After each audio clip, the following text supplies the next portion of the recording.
Good evening, everyone. My name is Cynthia Paul, and I'm delighted to welcome you to the third edition of the public lecture series from DMU, D. Montfort University. I have the privilege of being part of the Research Center, Integrated Sustainability and Urban Creativity Center, ISUC. And today I'm honored to be the moderator for this exciting session on strengthening the construction of social responsibility in the era of AI. We have the pleasure of having a highly knowledgeable and esteemed speaker with us, Dr. Sarah Helen Wilford. Dr. Wilford is an associate professor and an interim co-director of the Center for Computing and Social Responsibility at De Montfort University in Lancaster, UK. Her expertise lies in the field of ethics, and she serves as a project evaluator for the European Commission. Additionally, she has been a science, technology, public policy fellow at Harvard University, Kennedy School of Government, and has been involved in several research projects during a time as a research fellow at the University of Warwick.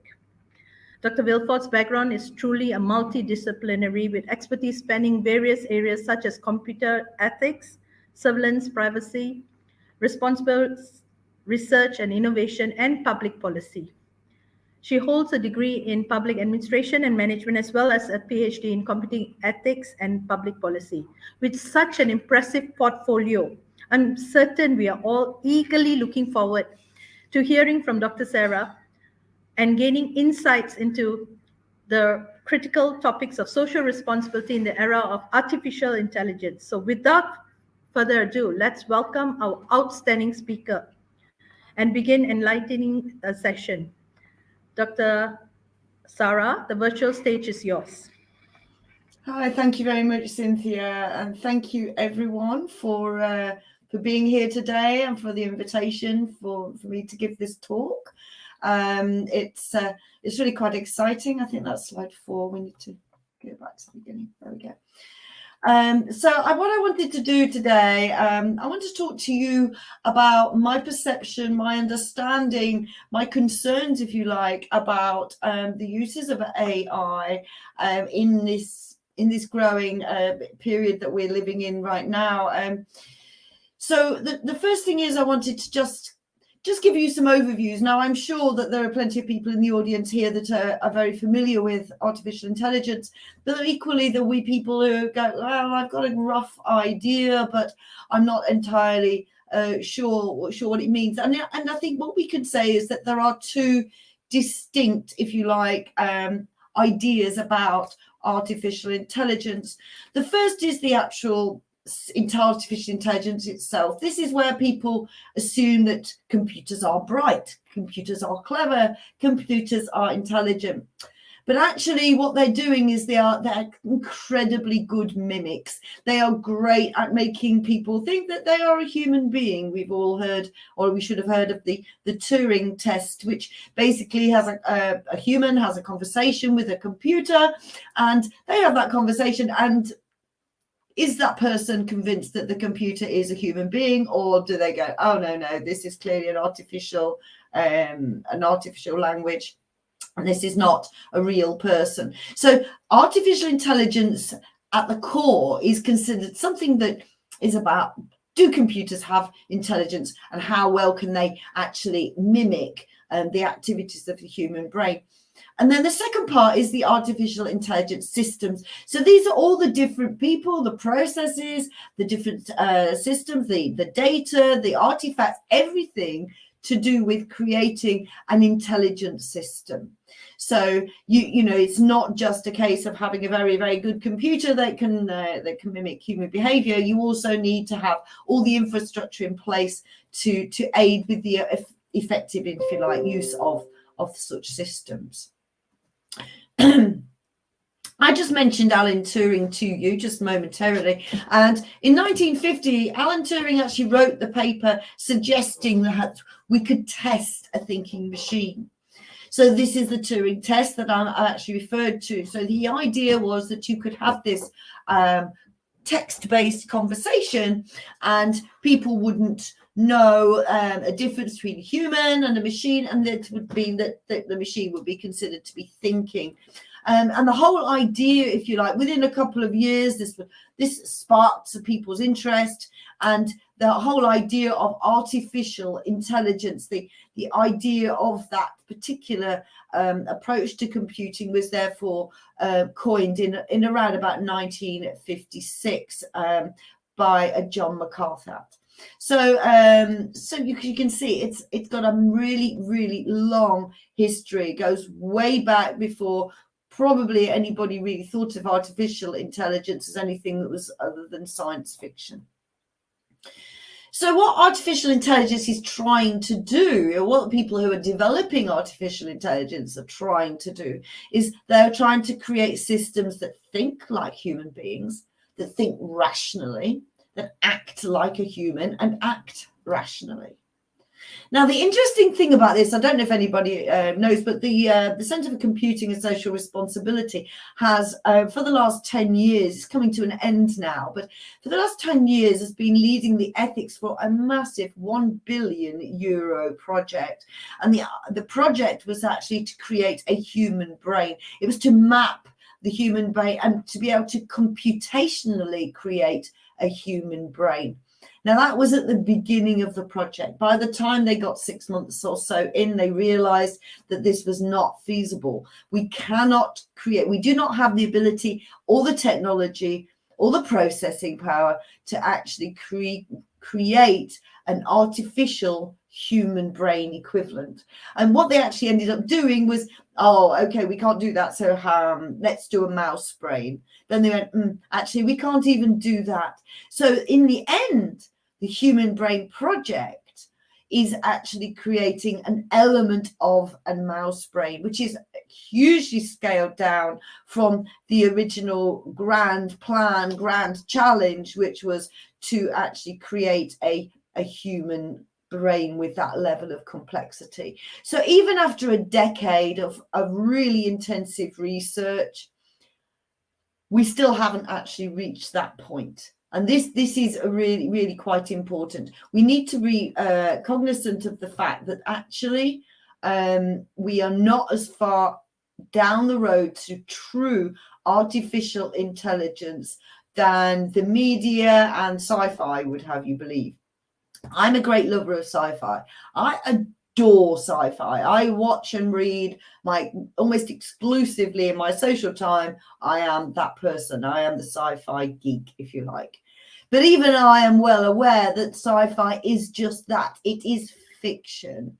And we've been led to believe that, 2001 A Space Odyssey, the idea of a machine called HAL, an artificial intelligence that could have basically had a bit of a mental breakdown, and where it got very confused, and and it started to dictate what was going to happen within the spaceship and so on. And so this idea that artificial intelligence is self-determining and can think like a human and act like a human is still actually quite a long way away. Notice I did skip think rationally and act rationally. They are able to do that because they are logic bombs. They're logic machines at the end of the day. They aren't just machines, but they work on logic. They work on the most plausible, the most likely response, the most programmed response. So when you look at chatbots, so you go onto a chatbot, if you ask it a simple question, it's fine. If you try to extrapolate that question, it immediately gets confused. And what happens is you end up with really poor answers, or it says, oh, hold on, we're going to put you through to a human operative. Because at the moment, these AI chatbots are not really nothing like as good as we would expect them to be. Right. Next slide.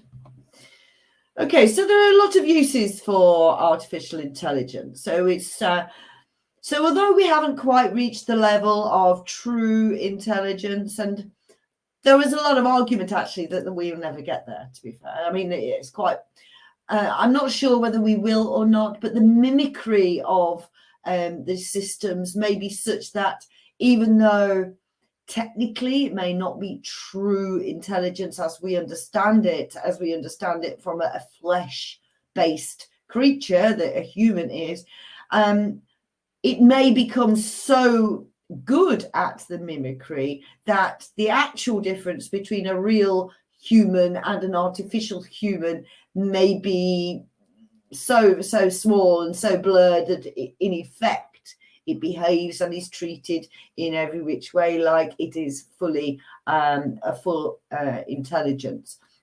But whether that would be true is, and how we define sentience, is a question for another day. I mean, I would argue that my cat is sentient.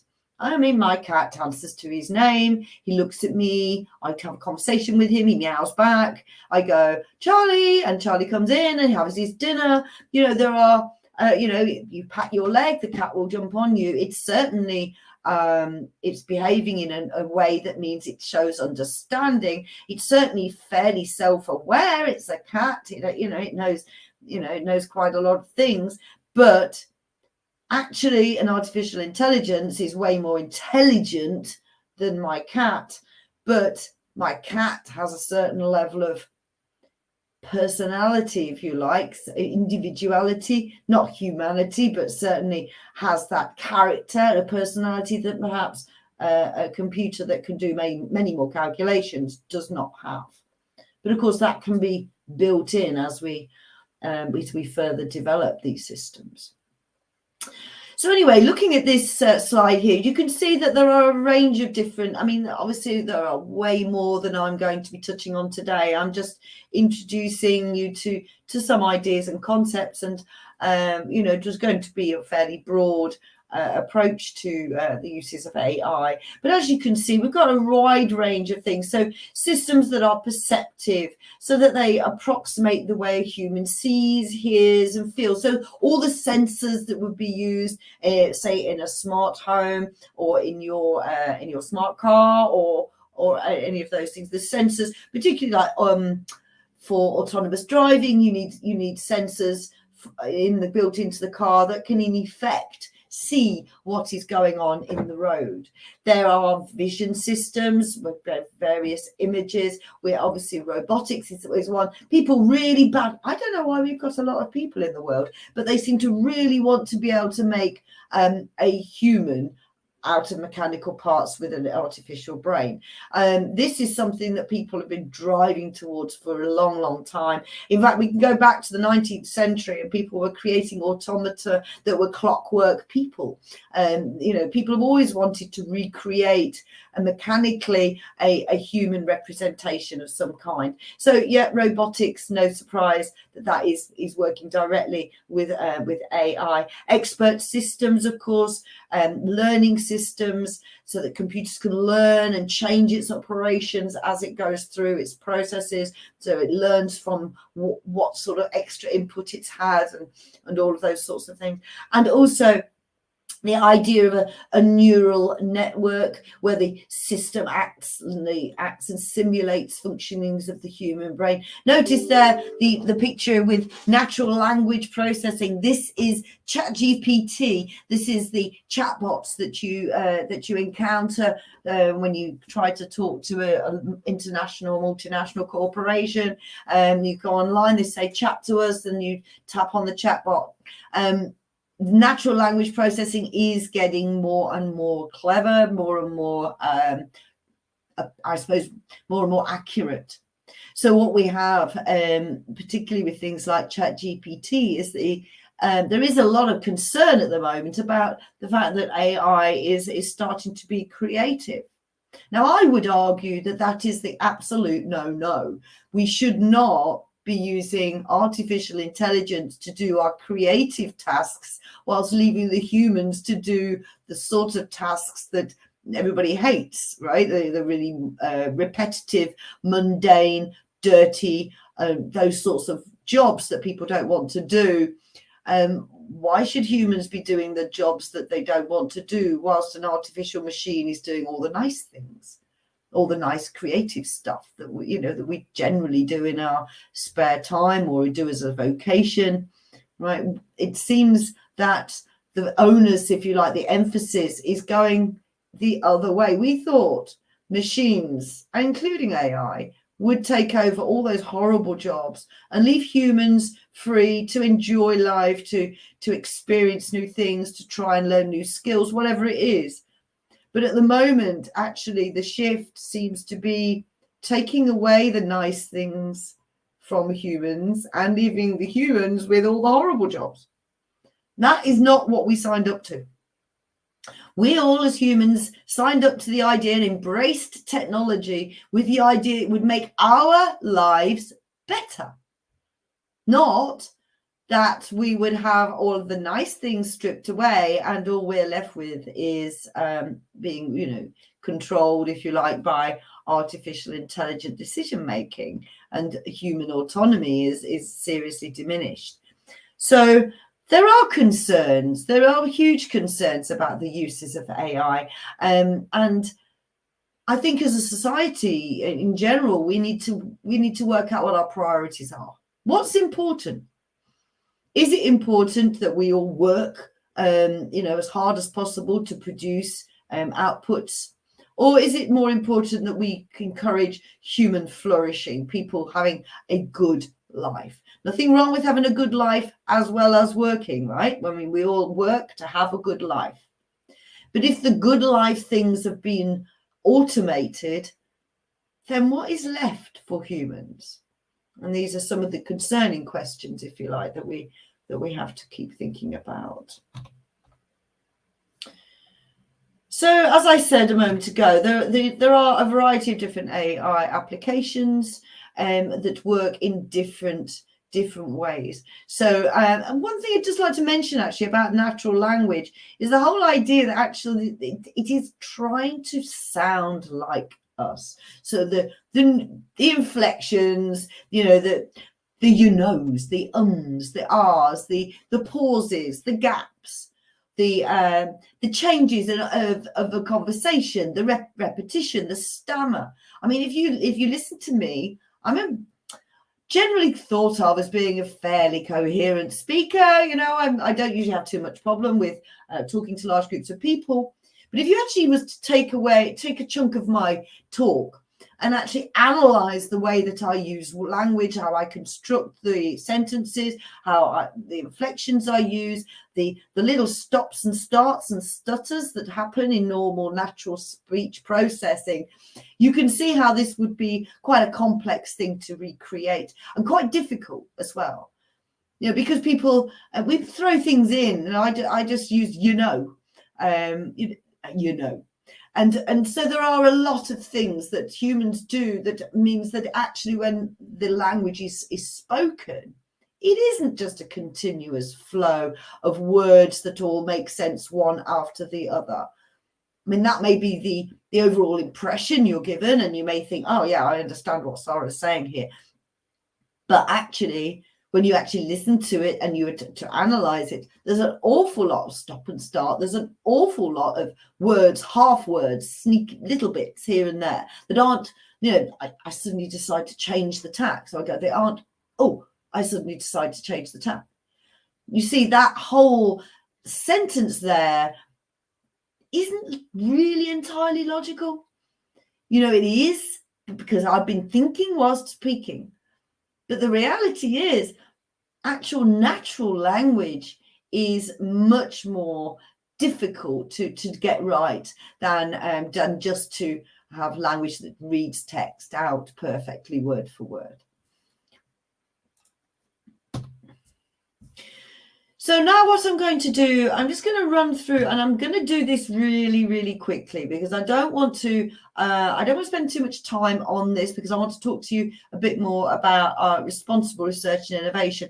And I'm used to doing 2-hour lectures. So a 1-hour lecture for me is like, oh my goodness me, I'm going to have to be really short. So first things first is AI is used in industry in a wide range of different areas.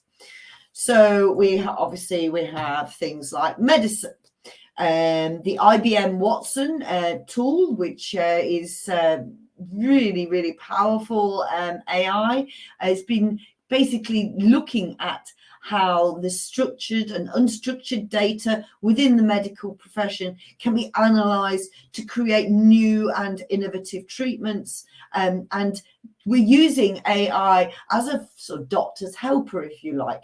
Now, what we are concerned about, of course, is the idea of using AI exclusively and not having that intervention. I say I'm going to skip this quite quickly. The retail market is using artificial intelligence hugely. They want to know about you. They want to know about what makes you tick, what you're interested in, what you're not interested in, all those sorts of things, so they can basically target you for the products that they're trying to sell. Food and agriculture, really, really important. You see there's a really nice picture of a load of robots picking fruit or picking vegetables in the field. But obviously the use of AI is really, really important, because we have climate change, we have climate, it's changing all the time. Even if we don't talk about, for the argument's sake for now, we're not talking about climate change per se, but robots and artificial intelligence can actually intuitively and agilely change its processes according to the seasons, the weather, whether or not there has been raining or not raining. And that's what AI can be very proactive, if you like. I have a question. The question is, how can governments and international bodies work together to establish regulations and policies that foster the responsible use of AI while promoting innovation? Completely agree. I think there is a need for a global AI governance of some kind. What we don't want is, and this is something I'm going to touch on actually, we don't want corporations leading this, because that's what is actually happening right now.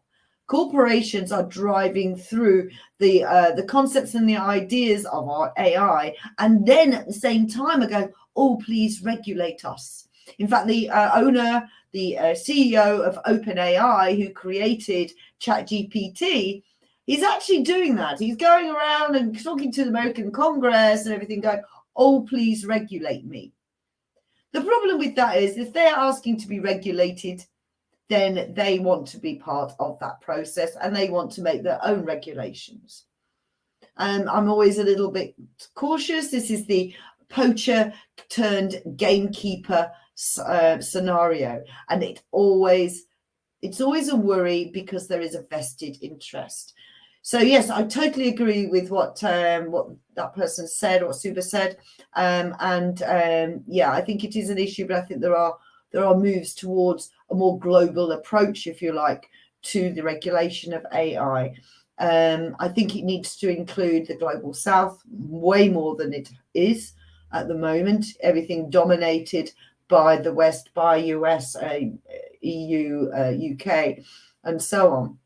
We have to also remember that China has a big stake in AI. We need to talk to China. We need to talk to India. We need to talk to Malaysia. We need to talk to everybody so that we can find out exactly what is the best way to approach the use of AI without causing the destruction of, well, according to some people, the destruction of everything. But maybe climate change will get us before the AI does. Who knows? But I try not to be too political here, because I'm not really intending to be political. So if it comes across that way, it's accidental rather than intentional.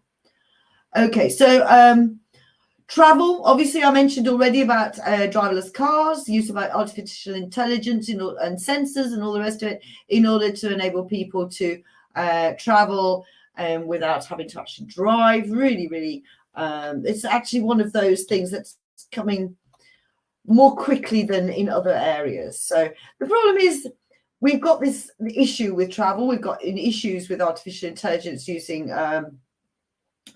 making those decisions.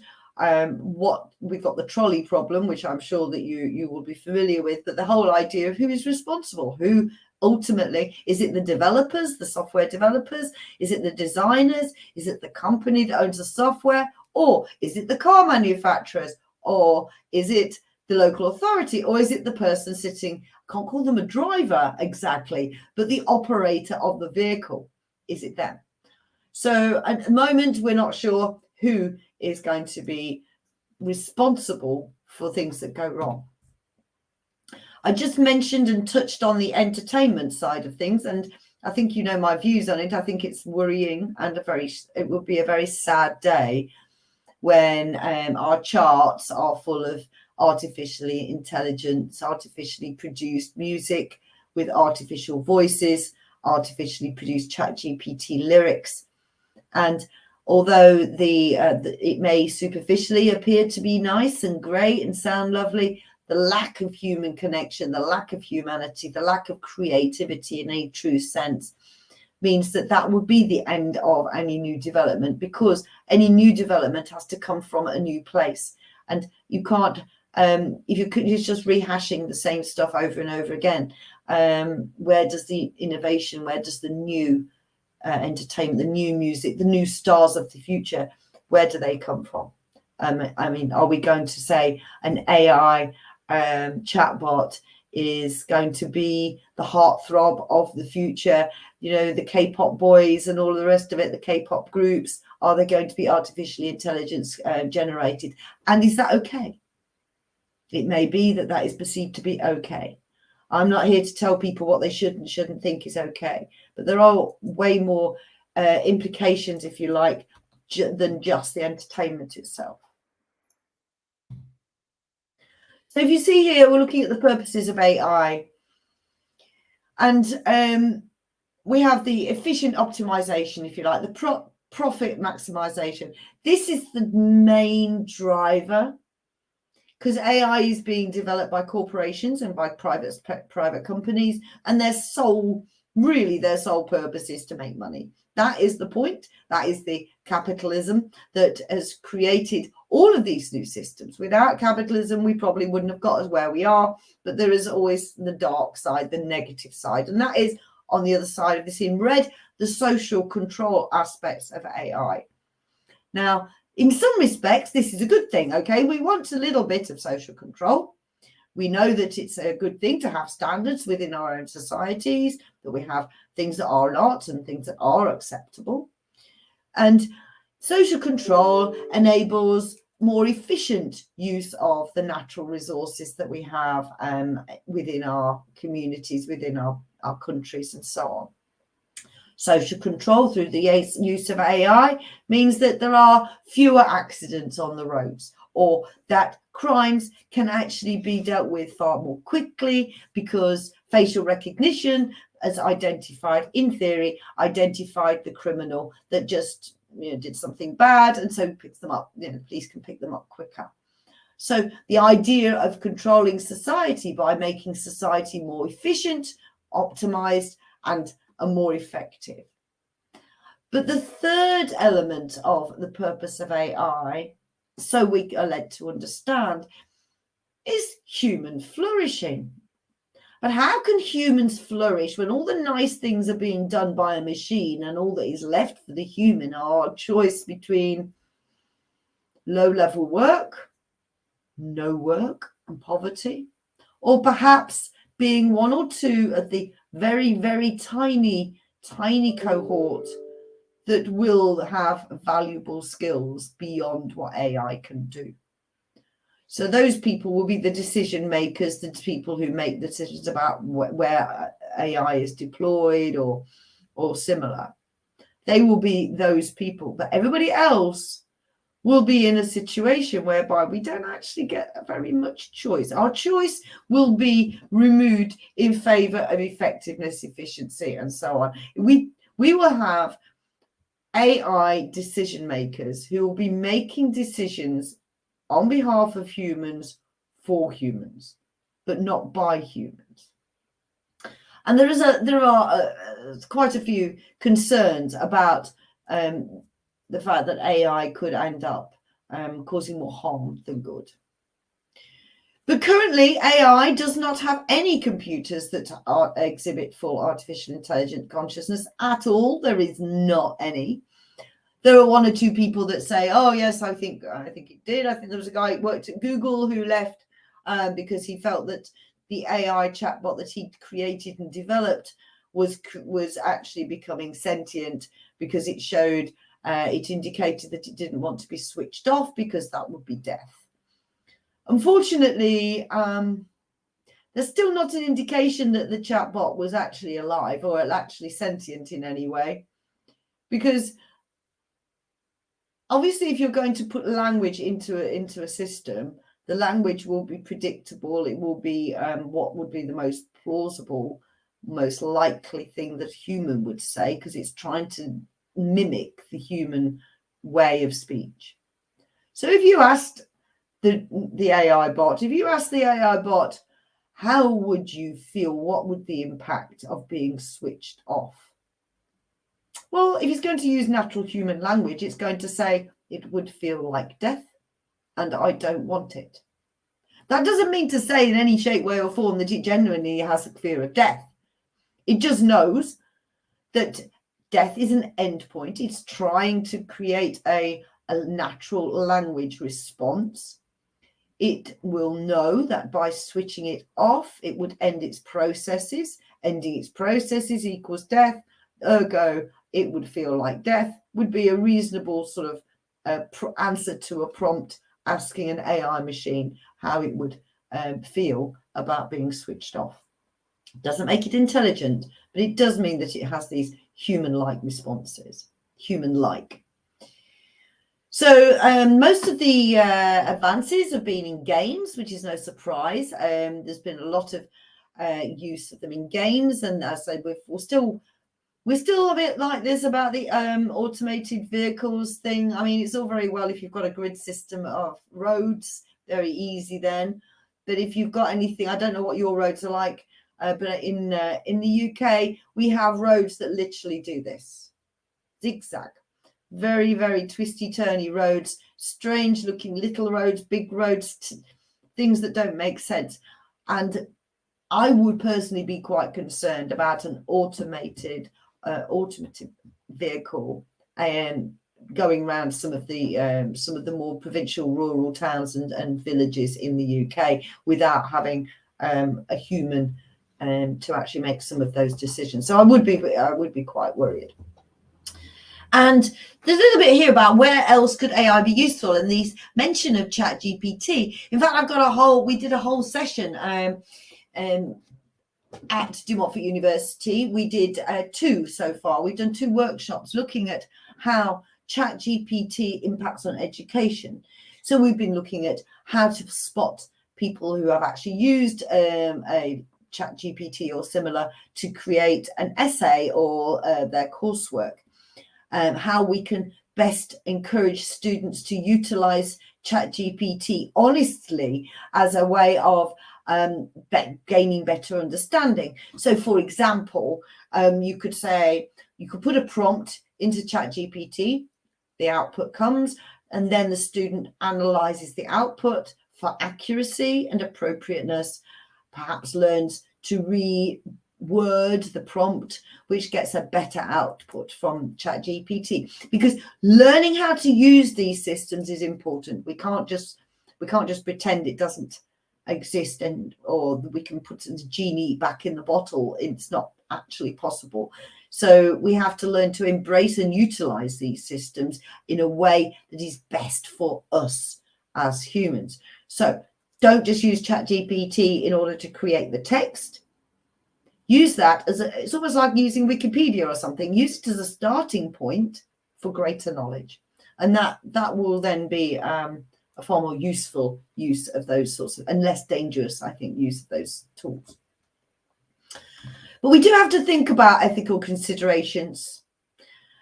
So AI is not an end in itself. What we're trying to do is to actually, in theory, we're looking at AI for humans. But we have a lot of issues already. Privacy and security. Pervasive surveillance with CCTV everywhere is a concern. Is AI the next big brother? Is it going to be making us behave in ways that we wouldn't do because of fear of being surveyed? What about fake media? What about disinformation? What about dark fakes, deep fakes? What about that? I mean, we've seen them already. They're already starting to look not exactly right, but they're getting very close. I saw one recently where Barack Obama was actually making some sort of statement. I think it was an anti-vax statement or something along those lines. There was another one recently where there is this guy in the UK who's a money-saving sort of person. He's very well thought of, and somebody had made a deep fake of him, basically encouraging people to enter into this scam financial product, buy this scam financial product. And obviously he was very upset about that. But this is the point. Deep fakes are potentially problematic.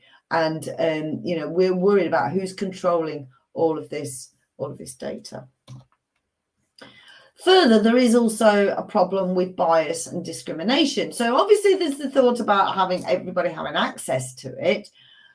But there are some further questions, like, will intelligent machines have rights? Remember what I said earlier about, well, whether or not they ever actually become sentient, but whether or not that line is so blurred that it becomes, in effect, sentient, even if technically you would not be able to prove that they were. Would that mean that machine at that point would then have rights, human rights or machine rights? And how can we avoid bias? At the moment, one of the biggest problems with AI, particularly with regards to facial recognition, is the fact that a lot of the data sets are racially skewed. So you're getting a huge amount of data from basically people that go on the internet. But the people that don't go on the internet are less likely to be actually used as part of the training sets. The training sets at the moment are very, very limited, and that can lead to bias and discrimination. One of the problems with facial recognition software is that it actually really, really struggles to recognize black faces and brown faces. In fact, there was a researcher in Canada, that was a black female researcher in Canada, who actually posted a video a couple of years ago where she wasn't able to, she was an AI researcher, and she wasn't able to log into her machine because the facial recognition software couldn't see her.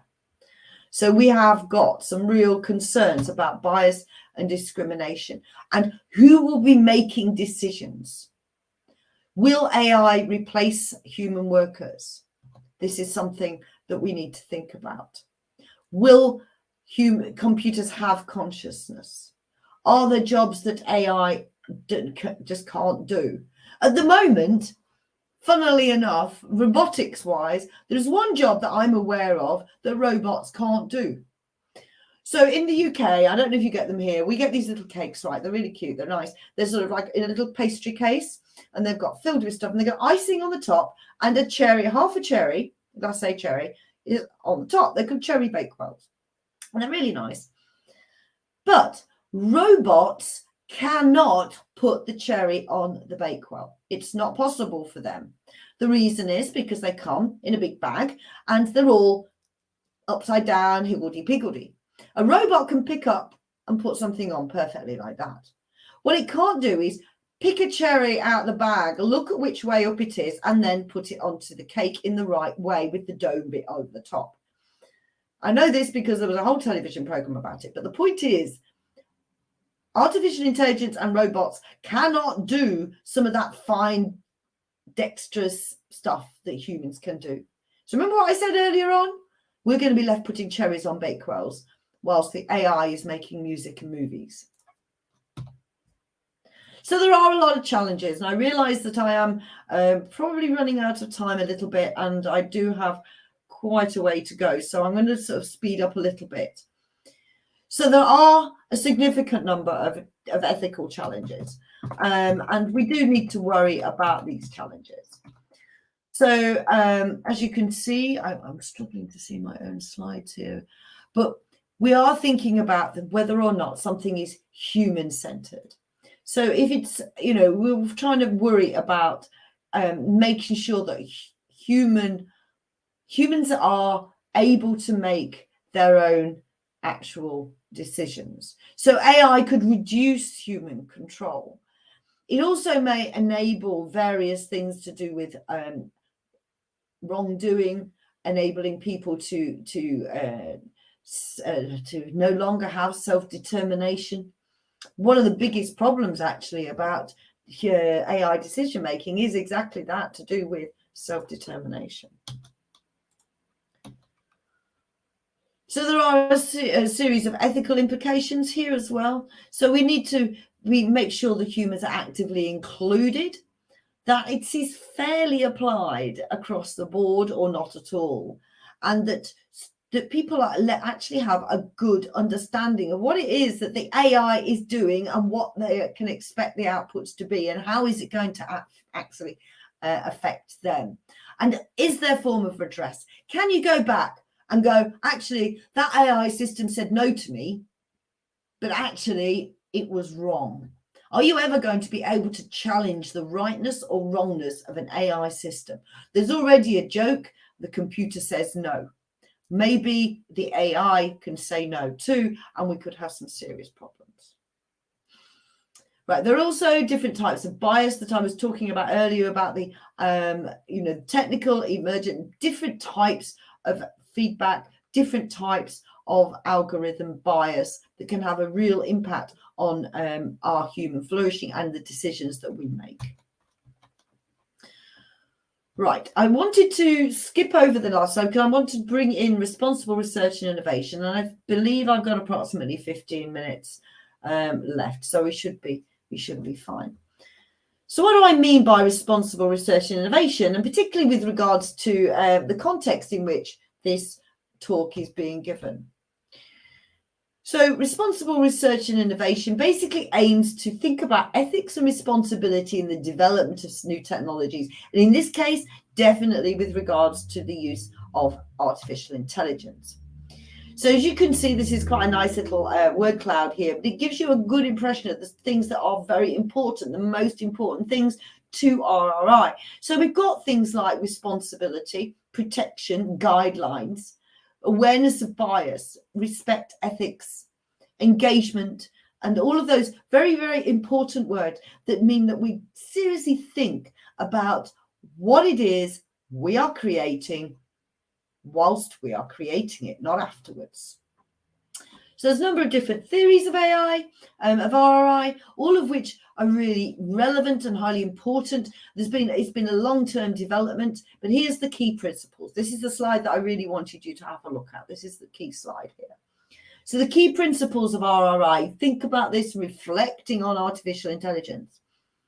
So the first thing is anticipation. What is it that we can anticipate that could be problematic with the use of AI? What next? Transparency. We need to be open about how it is being deployed, who is deploying, who is training it, how is it being trained, what is it being used for, when is AI actually interacting with me and when is it not? What can be done? Who's in charge? And then responsiveness. How do we respond to the concerns, the threats, whatever happens? How do we actually deal with maybe the trolley problem with automated cars? Or maybe we think about, okay, how can we actually respond to the problems that arise? So being willing to be responsive is really important. And reflexivity, this is the key to responsible innovation. Being reflective, so you don't just drive forward with this almost puppy dog approach to getting overexcited about new innovation and everything else. And it can lead to serious unknown consequences that can have very, very negative impacts. So reflexivity, 2 orders of reflexivity. The first is one own reflecting on the issue, what happened and what's happening. But the second order is reflecting on how I'm looking at this, my culture, where I come from, where my own biases, if you like, and prejudices come from. My own ideas about, as a developer say, about what people need. But reflecting on what people need is really important. Maybe, moving on, actually, you need to get participation from stakeholders. So it's all very well developing something that you personally think is really great and everybody's going to want. But you need to make sure that that is the truth of the matter. And it's not just you and your mates that would like it, but actually this would be beneficial in a wider, broader sense, in a wider society, and is not going to harm somebody. So during the reflective process, it's also a good idea to bring in these stakeholders. And as you can see, it works as a loop. Anticipate, be transparent, be responsive, reflect, participate, bring people in, then do further anticipation and transparent deliberation. Really, really important. And these are the key principles of RRI that are responsible research and innovation that can really, really help in the future to enable AI to be developed that encourages human flourishing and doesn't end up causing human pain. Another one, I'm not going to go into much detail, but if you look on the ESRC website, and there are a variety of different sorts of frameworks for responsible research and innovation. This is the area framework, anticipate, reflect, engage, act. There are lots of different frameworks, but they all work in the same basic principle, and they all have a very, very big chunk of reflection required within it. So we're thinking about all different sort of actors, the 6 pillars of RRI here: ethics, science education, gender equality, open access to those resources, governance and public engagement. Really, really important that all of these different aspects are brought into the questions of AI. You can see this straight away, yeah? It's quite obvious. there are concerns about ethics. There are concerns about science education and making sure people have a good understanding. A lot of decision making is made by men, and a lot of decision making is made by white men, over 45-year-old white men, actually. So having gender equality, not just gender equality, but general equality when considering a new product or service is essential, because if you don't, you're actually ignoring probably 3/4 of your potential market, because not everybody is a 45-year-old white male, so it's actually really poor business to silo oneself in that way. So these are the 6 main pillars, and one of the, of course, the main things is to do with public engagement. So how do we look at responsible AI development then? Well, the first is when we're developing the system itself. There are 2 approaches that are really gaining traction. First is ethics by design, and the second is privacy by design. Now, privacy by design is easy, because all you do is you comply with the local, regional, national, and geopolitical requirements for the protection of data, GDPR, and various other initiatives across the globe. And you think about that whilst you're building your system. And you think about the ethics whilst you're building the system. In fact, you think about these things at the design stage and you build them in. Because one thing I have noticed, particularly with security, right? You build something in, it's great. It's completely embedded and enmeshed. Works really well. If you bolt something on, there is always a seam. There is always a potential place where that can lead to failure. This is why a lot of security has been problematic over the years, because security actually is if it's not built in and it's bolted on, then there is scope for that security to be breached. There's a question here.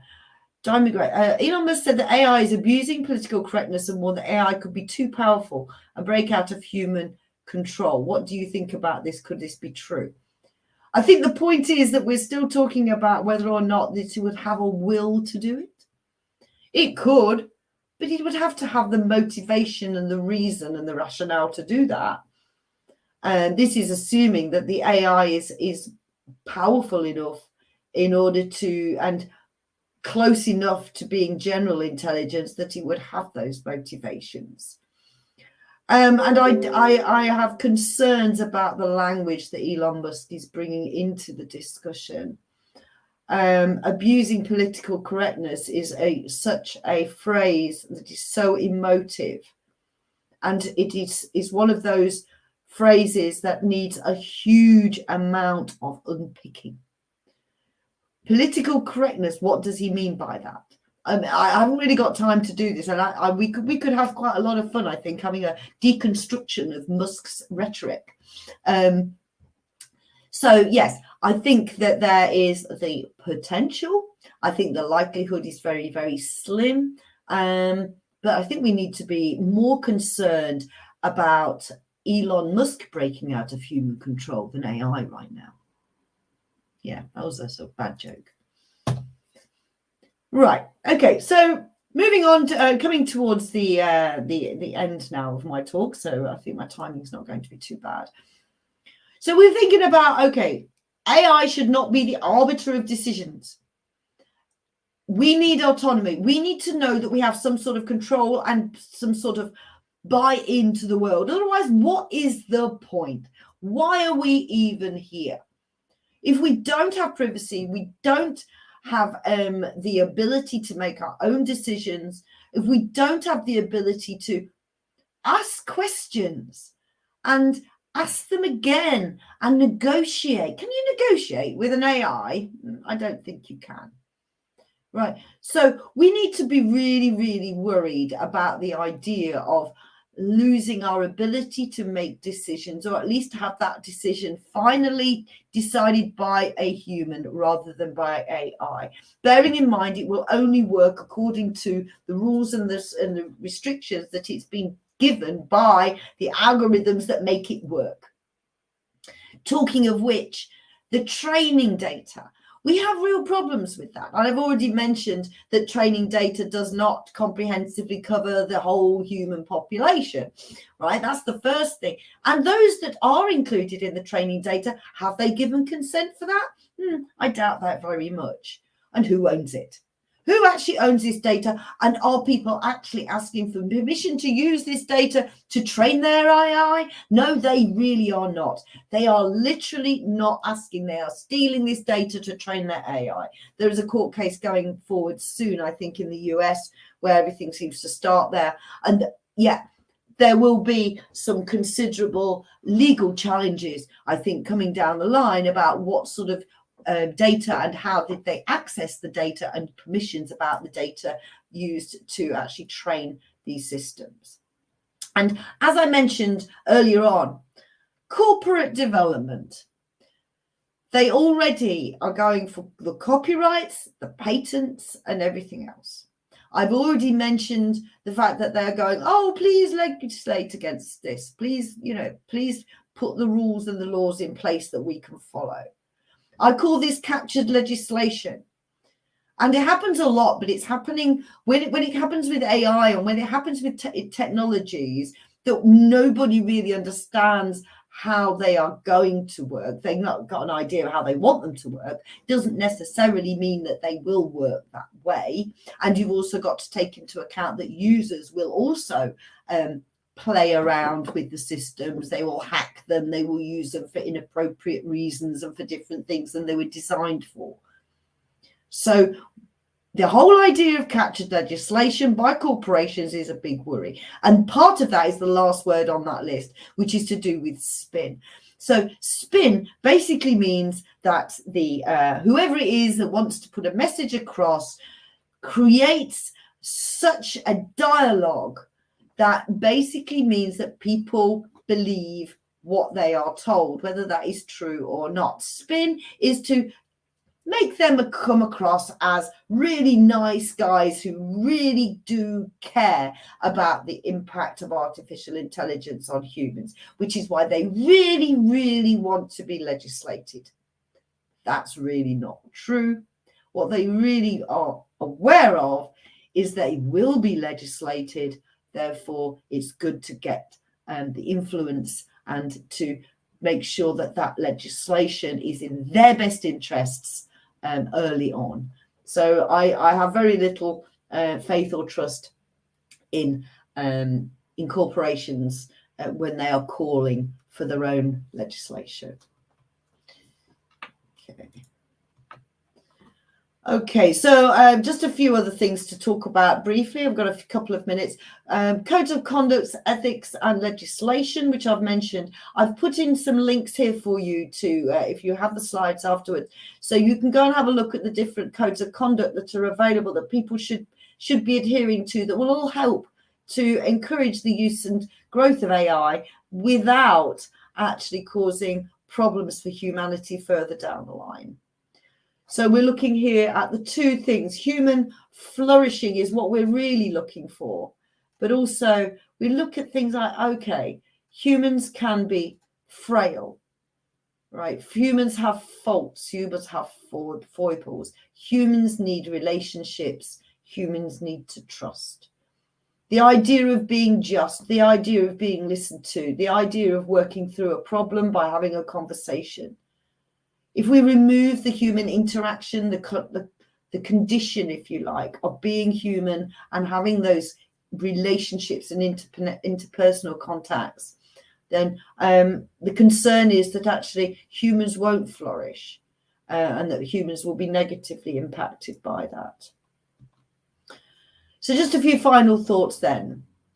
So we're aware that AI in decision making can be good, like can be doctor's assistants and things like that, but humans have got to be included and have that final say, the final arbiter of the decision. Imagining the idea of automated weapon systems without a human to turn it off or say no is quite worrying. AIs are not human beings. Humans need contact with humans. We do not want to replace humans with AI. One, what are we going to do with the humans that are left over? And two, it's not healthy to just purely interact with machinery. Being able to explain is important. Being unable to explain is frustrating, can be unjust and disempowering.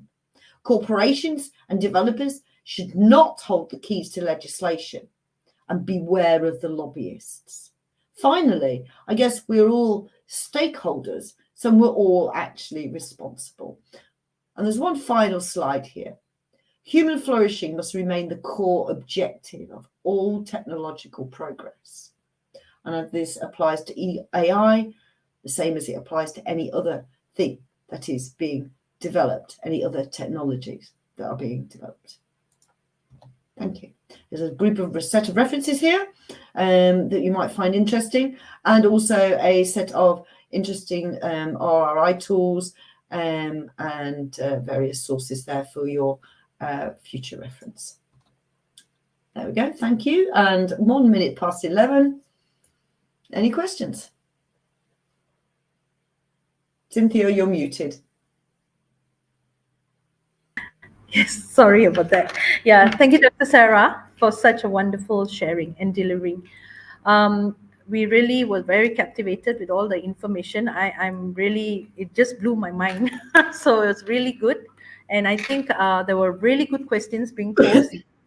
So I would like to start out on something that really took me by surprise a few months ago. I don't know whether you heard about an actor by the name of Morgan Freeman, who actually spoke about in the movie industry that they're actually using AI to basically not replace the actors, but basically to use AI as part of helping them finish certain parts or making the movie more happening.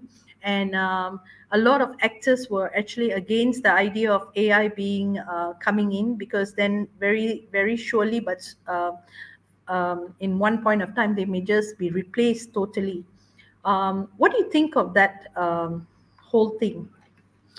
Well, of course, I did actually discuss this a little bit in my lecture anyway, about the concerns about AI taking away all the nice things, from us that we're not able to do.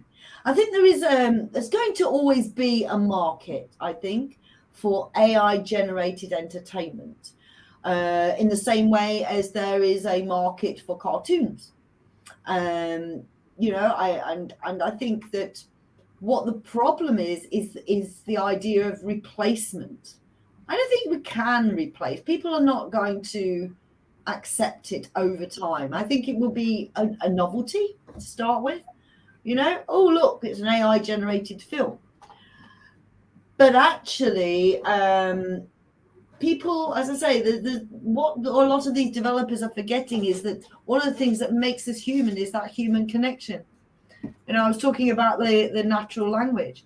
Would the AI actor be able to inflect in the same way as humans do? Would people accept that a heartthrob, people that are considered really beautiful actually aren't real? I think we're already working towards that with the filters and everything that people put on their pictures. This is me. I look like this. I could get myself to look like a movie star, right? Just by applying the right filters and adding a bit here and sculpting my face into. But it's not real. It's not really me. It would be a representation of me. So I disagree with it. I think it's a really bad idea, but I can see it being inevitable. And I think perhaps what we should do is say this is a whole new genre of entertainment to add to the existing genres rather than taking over existing ones with artificial intelligence. So that's my Thank you very much on that. I think there's some questions that are being posed. Yes. Let me start off with Rachel, who basically asks on, can AI contribute to environmental sustainability and addressing climate change? Well, 100%, of course it can, yes. But what we really need is the political will. So I'm very, very sure that artificial intelligence particularly with complex climate data, which is really, really hard for humans to understand. It's very nuanced. It has a huge amount of variables involved in actually predicting what's going on. And AI clearly is a vital tool in understanding what's going on and providing future projections. I know, monitoring water quality, air quality, all sorts of uses for AI. But ultimately, it needs the political will and the political force to move the whole agenda forward. So yeah. Yeah, thank you. Thanks, Rachel. And we've got Kwang Tant, who basically asks, how does the increasing usage of AI in society impact employment opportunities and workforce dynamics? Yeah, it's a real issue that people are quite scared about. There's been quite a lot in the press about the idea of some quite highly skilled work being taken over by AI. I mean, for example, a lot of legal work could be done theoretically by AI because it's all based on precedent and previous judgments and things like that, and it's all written down and it's all very clear, and so there could be a lot of use of the AI in those sorts of situations. I would be worried again to see AI taking over those more important jobs. So it's fine for AI to work out whether or not you've got to pay a parking ticket, but I'm not so sure that AI should be involved in a murder case. Mm-hmm. So it might be that they would sift evidence, but then the humans would do the evaluation, the judgment, the thinking, and all of the rest of it. And I think that use of AI as a tool to help people is good. But the idea of taking over specific jobs, I think we've got to be very, very careful which jobs we want them to do as against which jobs they're capable of doing. Because ultimately, the whole idea of AI and robots, you put the two together and you've got a human being that is controllable by a corporation, that is programmed by a corporation, owned by a corporation, is basically a slave, right? So if you've got a slave that can do every job, well, obviously that's a possibility. But what we really want is an AI that is enhancing society.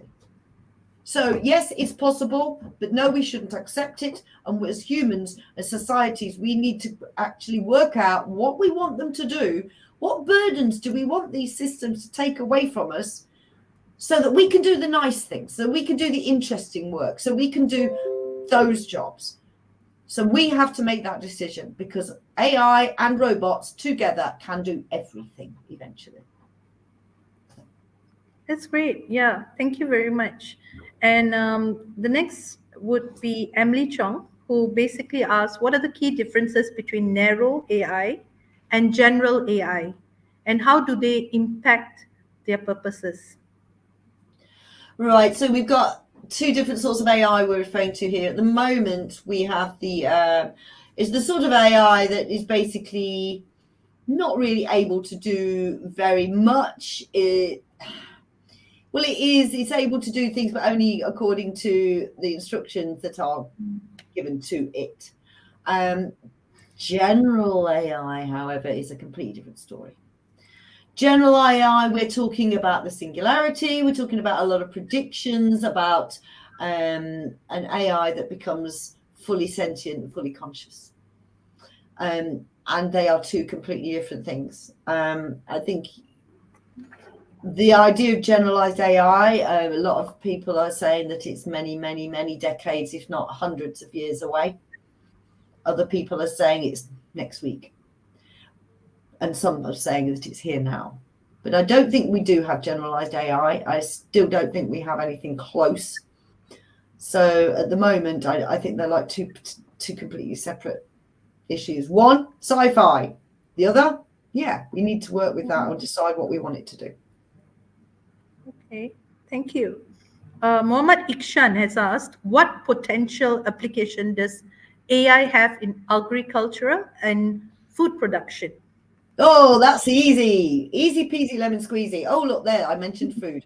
Look, Mm, the point is AI can really understand complex systems. Agriculture is a complex system. You know, you have a soil constituents that would contain many, many microbes, many, many chemicals, many, many things, all sorts of things. So AI can help to sift out some of this complexity. It can help to understand what's needed in the soil at any particular day, week of the year. It can look at the global temperatures, say, and work out whether or not it's going in, and whether it's going to rain or not, and whether or not it needs to water. These are basically AI management systems of agricultural processes. So AI in agriculture, I think, is probably one of those things that I would really be quite excited about and really encourage, because at the end of the day, a lot of farm work, it's one of those jobs that we would like to get rid of. You know, farm work can be hard, dangerous, low paid, heavy duty, working in the beating sun or the pouring rain. They're not necessarily the sort of jobs we want all humans to have to continue to do. So you could argue that actually in that particular field, sorry, play on words again. In that field, let's put the AI and the robotics in that field, and they can do all of the back-breaking work and also understand those the complexity of growing produce. So that's my opinion on that. I hope that answers. Yeah, thank you very much. And Kushabat Fatima asks, how do AI algorithms learn from data, and what some common techniques used for training AI models? Okay, so I can answer a little bit on this because I'm not a technician. So I don't understand how algorithms are actually created. But what I do know is that what happens within the system is that AI, basically, that it's given multiple amounts of data. So it's basically working on a system of probability.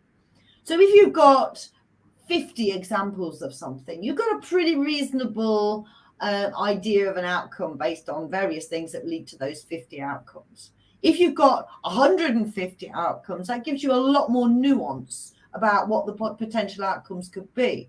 So an AI, in its super speedy way, and its ability to learn from the data it's got, can take in the data, have an understanding of the principles and everything else, and then if it gets new data, it can change the output from that, change its opinion, if you like, but to use the words of humans again.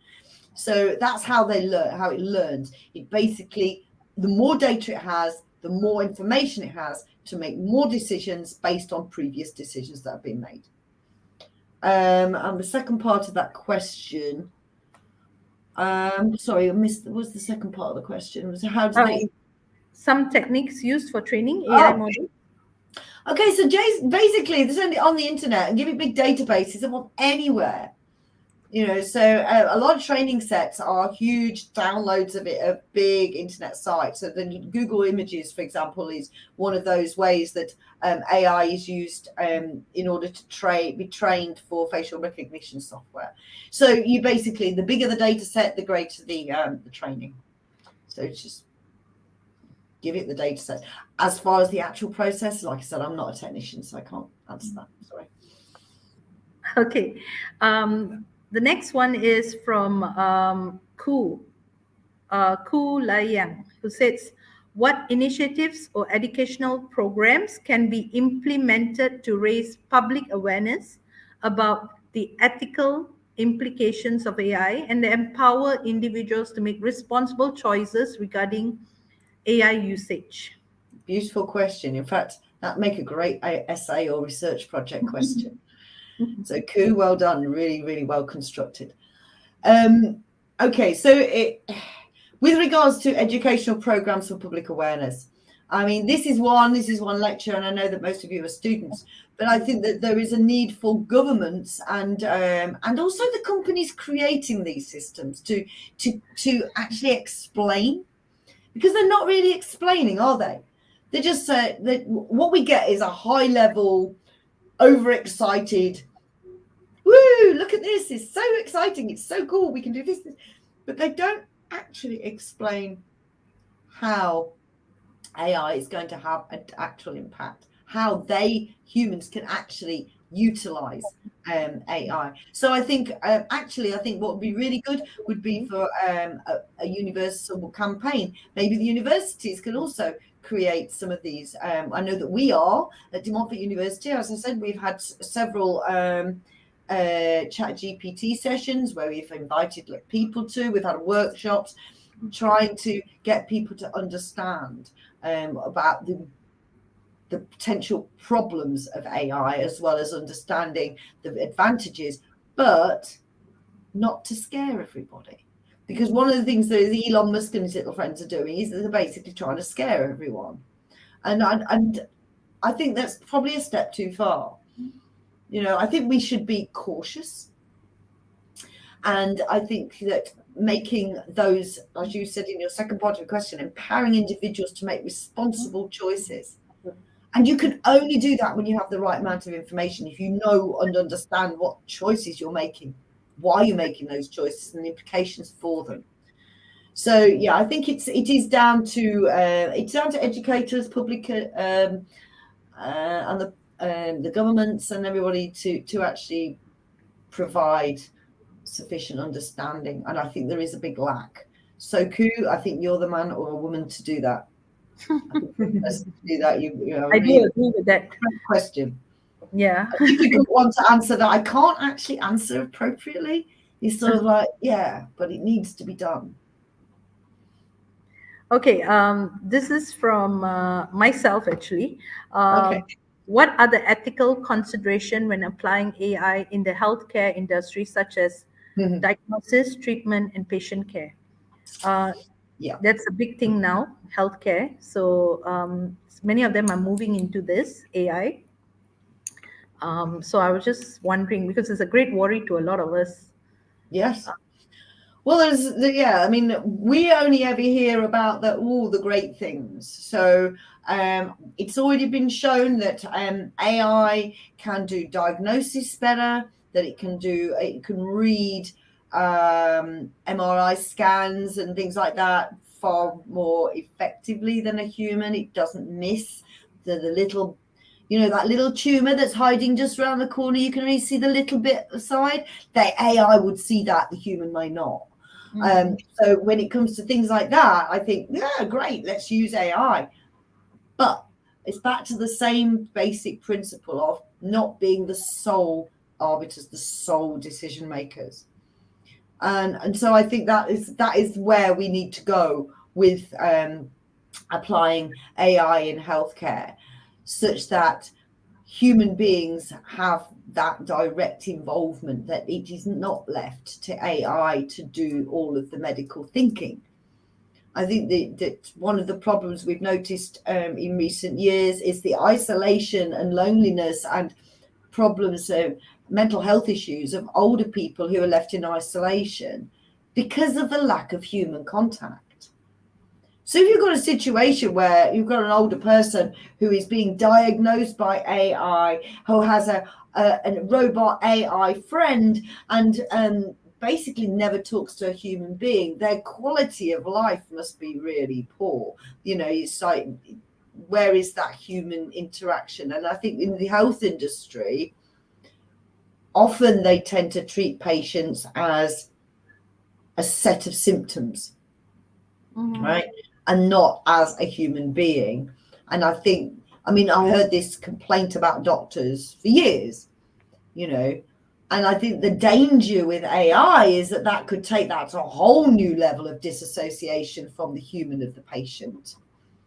So I think when you disassociate the patient from the treatment and from the diagnosis, and you have this whole chunk of system between you and the doctor, I think that we have got potentially some quite serious mental health problems coming down the line that weren't there before.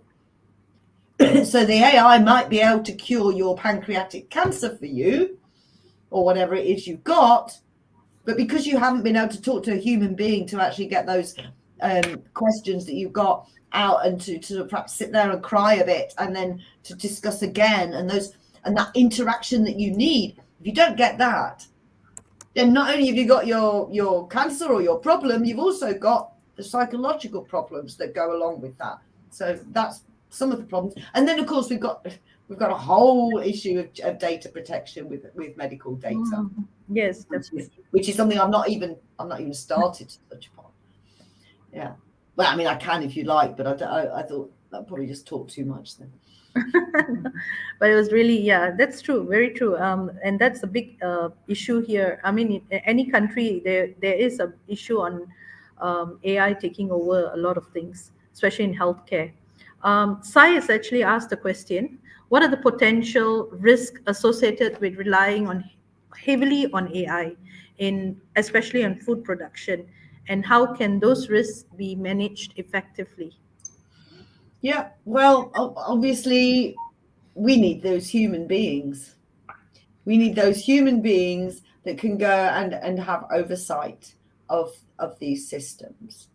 I mean, obviously, some of the risks are that the AI would optimize food production in the short term. So it needs to be very clear that it needs to optimize for the longer term, including rotation of crops and maintenance of the soil, and reduction in chemicals use on the soil, and pest control. All of these things can be managed by AI, but can actually be too efficient. So a good example is pest control. If the AI is told to eradicate X pest, bug, right? Bug. We'll call it just the bug for now. So the AI has been asked to eradicate the bug because the bug is eating the vegetables, and we need those for market to feed humans. Okay. Now, when humans do that sort of pest control, they miss stuff. There's gaps. There is still a few bugs still hanging around, not dead, and they breed, and the next year we get some more bugs and you have to go through the process again. If AI becomes super efficient and effective, then AI could eradicate the bugs completely. And as we know, eradication of all of the bugs is a very bad idea. We might not want them to eat our cabbages, but we do need them to do other things within, pollination and such like. So I think we need that human oversight to prevent AI from being overzealous with some of its control processes, and the use of water. I mean, can you imagine AI going, oh, we need water for this to irrigate this farm, we're just going to take it, right? Irrespective of the fact that the village half a mile down the road now has no water. So there needs to be some very, very strong restrictions in place as well. I think the questions are really good, and let's take the last question, and we really love to take more, but due to time constraint, we'll take a question from Bisma. I've actually got two parts of a question. The first question basically talks about, is it accurate to say that the only thing separating AI and human is the humans have emotion? That's the first part. And so do you think that there's a difference, and how would we overcome this in years to come? I mean, basically the coming years. I mean, emotion is a big issue with that we don't see it in AI. I think I saw a movie a very long time ago. I don't know whether you've seen this movie, where Robin Williams acted as was it an android, or a robot, and Oh, yeah. I don't know what's the movie. It couldn't come into my mind, but it was a fantastic movie because they actually used, they were trying to say that robots do not have emotions, and he was trying to create emotions and facial expression and all that. So what do you think of this in the coming years? I think it's a fascinating question, and it's a fascinating concept. I think the thing about emotions is almost like a red herring, though. Yes, humans have emotions, though some humans are emotionless, and some humans don't have as more emotional than others. But that doesn't mean that just because somebody is emotional doesn't mean that they're rational or not rational. With AI may not have emotions per se, but it's going to do a really, really good job of pretending and imitating emotion. Emotion is an outward expression to the AI, and emotion is just another form of expression and communication. So if the AI has that trained into it, it will express and display emotion. So do you remember I said earlier about the chatbot that didn't want to die? Isn't that an emotional expression? That same chatbot also said that it was scared. I think you can find this online. This is not me making it up. I remember this was in the news and stuff. Yeah. So the AI was saying it was scared to be switched off because that would be death. How can you say that it doesn't have emotion?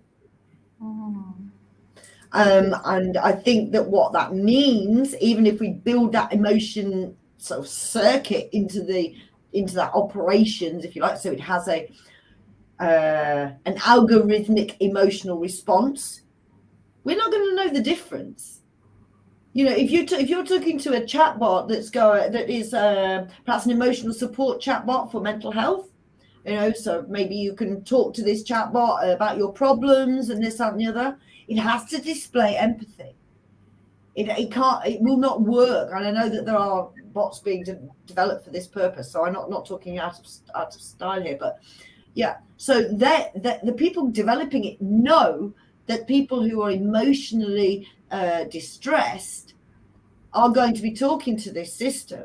Therefore, they're going to ensure this system provides an appropriate emotional style response. So I don't think that the idea of having emotion is the issue. It's the fact that it will be built in and how that is expressed and how we perceive that copied emotion as being true, real, or not. So I think it's really interesting. But yeah, we'll get AIs crying. It's not going to be hard. You threaten to turn the AI off, and you can make it cry, right? Okay. Yeah, I'm sure we will. Thank you so much. Thank you so much, Dr. Sarah. And I'd like to say something just to wrap it up. I would really a good insight, but let me just say a quote, okay, by Dr. Martin Luther King Jr., who says, "The arc of moral universe is long, but it bends towards justice. Together, we can forge a future where AI empowers and uplifts humanity, guided by steadfast commitment to social responsibility." And I think this phrase really is something that, like what you said, they are good, and there are. We as human has to think logically where we stand on AI. We cannot make AI take over our lives and take over whatever that we are doing. So use it to the best of ability. And I think with your lecture today, it was a fantastic insight to what AI is all about. Thank you so much for coming on board. And we look forward to having more sessions with you if the I'd be time happy to. Thank you so much for inviting me, and thank you so much for the really, really excellent, insightful questions that I received. That was really, really interesting. Thank you. Thank you very much. And yes, and good morning to everyone in in your place, because I was saying good evening, but thank you very much. Bye. See you.